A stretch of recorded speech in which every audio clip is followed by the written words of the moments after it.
Live from the RSV Media Center in Belize City, this is Love TV's evening news for Wednesday, June 2nd. It is a cool evening in Belize City and there is a lot to tell you about on the broadcast tonight. So let's get you caught up with the stories that are making headlines today.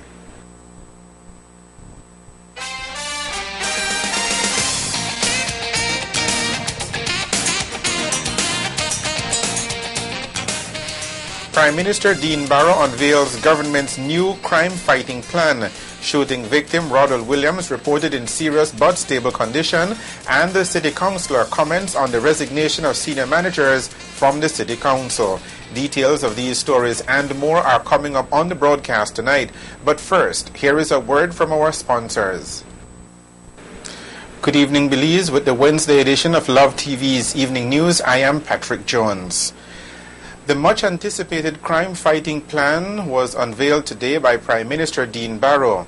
The unveiling was done during a press conference this morning at the Belize Biltmore Plaza Hotel. Our news director, Ava Diaz-Sosa, has the story. A plan entitled Restore Belize was unveiled today by Prime Minister Dean Barrow. This is government's new anti-crime plan. Prime Minister Barrow began his presentation by saying this is the first step in a journey which over time will lead to an effective solution to the problem of crime. He said the plan will be, quote, the flesh on the bare bones of the framework.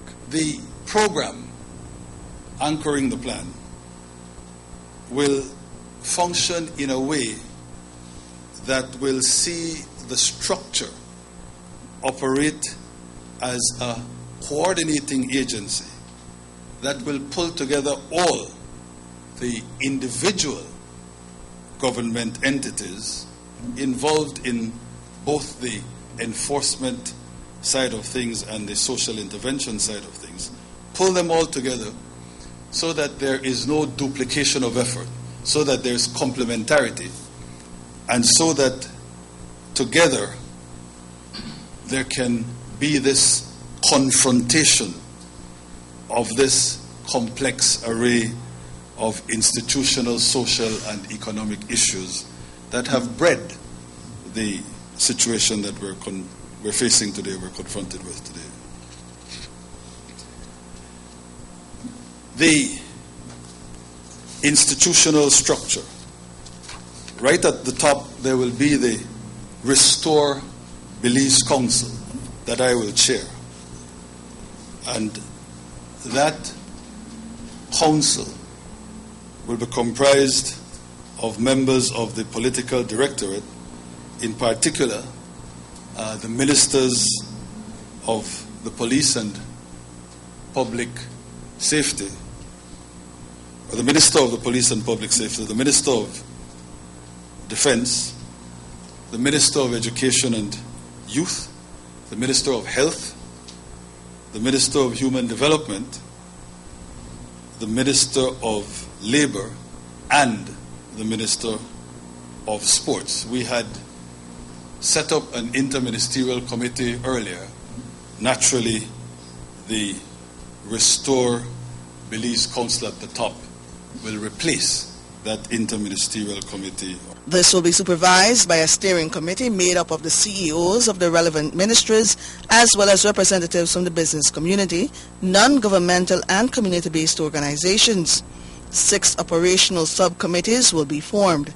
These will address police department reform, human development, legislative and judicial reform, safe zones, municipal government and infrastructure, and communications. The Prime Minister went into some of the specific objectives of the plan. The showpiece of what is to happen will be the implementation of what we call a community safe zone project. And this is to rehabilitate neighborhoods that are highly impacted by crime. And I will get into the details of how that safe zone project will work just a little bit later. That's perhaps job one in terms of what the plan envisages. It will as well be looking, in terms of its overview, on the implementation of police department reform based primarily on the recommendations in the Crooks report, implementation of those recommendations, a number of which have already passed muster, a number of which it is agreed are very good recommendations, must be sped up. We will also try to bring in additional international expertise and manpower to fill gaps that have been identified. The Ministry of the Attorney General, and this is why I say again that we wanted to go to bring in a new Attorney General who would concentrate full time on this particular task. We'll be working under the aegis of the plan with the Crimes Control Council to identify ways in which the judicial processes can be expedited, ways in which we can improve on securing convictions, ways in which we can perhaps charter a dedicated court at the level of the magistracy to deal with violent crimes. These are things we have been talking about, but these are things that require the single-minded effort of an Attorney General who has the time and who will be able to work with the magistracy and the judiciary to get these things done. As part of the program, there will be the establishment of 2 safe zones in Belize City.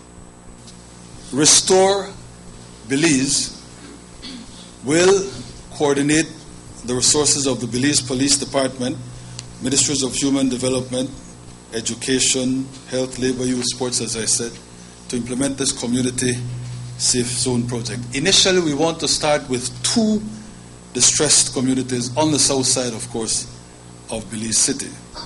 And the idea is to establish partnerships with these designated communities.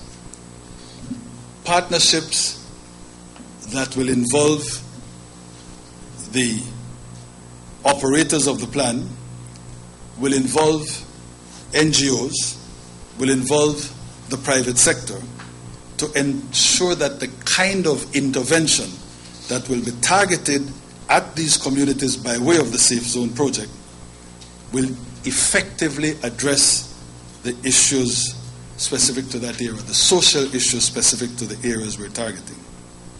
And this community Safe Zone project is based on models that have been used successfully in various cities, from Baltimore to Bogota, as my scriptwriters have put it here.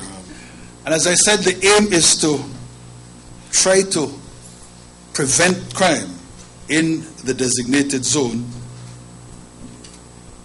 while, and perhaps because of targeting or providing targeted social assistance to the families and residents in the area. The implementation date for the establishment of these zones is August of this year. The Prime Minister said he plans to hold a meeting with the leader of the opposition, John Briceño, sometime next week to see how the opposition can be made to feel that they must have full and equal participation to make the plan a success. Reporting for Love News, I'm Ava Diaz Sosa.